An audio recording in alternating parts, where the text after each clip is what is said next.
अब relay drive card के बारे में जान लेते हैं। It receives the command from MLB1 and MLB2 and drives the external release VR vital relay and PR preparatory relay. अब रिले ड्राइवर कार्ड के फेलियर से संबंधित बात कर लेते हैं। रिले ड्राइवर कार्ड का काम VR और PR रिले को पिकअप कराना होता है।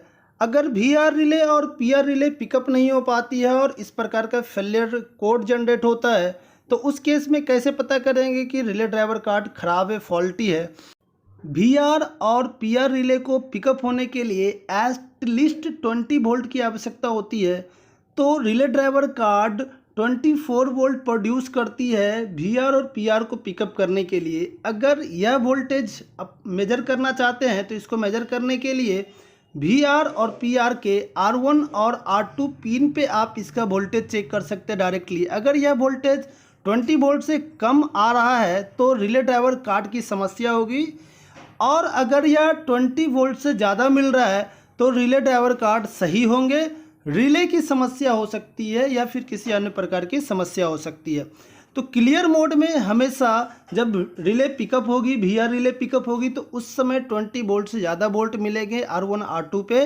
बट जब ऑक्यूपाइड होते हैं तो ऑक्यूपाइड के केस में VR रिले ड्रॉप होता है, उस समय भी R1 और R2 पिन पे आपको कुछ वोल्टेज जरूर मिलेंगे, लेकिन यह वोल्टेज 2 वोल्ट से कम होना चाहिए। अब बात करते हैं रिले ड्राइव कार्ड के 4 इंडिकेशंस का। यह 4 इंडिकेशंस में 2 क्लियर का इंडिकेशन होता है और 2 क्लॉक का इंडिकेशन होता है। पहला क्लियर एंड क्लॉक का इंडिकेशन MLB1 के लिए होता है और दूसरा क्लियर और क्लॉक का इंडिकेशन MLB2 के लिए होता है।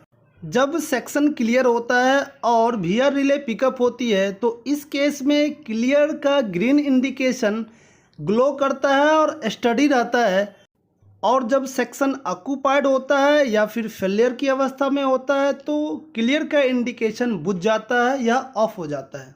और जब सेक्शन क्लियर होता है तो उस केस में क्लॉक का इंडिकेशन फ्लैश करता रहता है, और जब सिस्टम फेल हो जाता है तो उस केस में क्लॉक का इंडिकेशन ऑफ हो जाता है।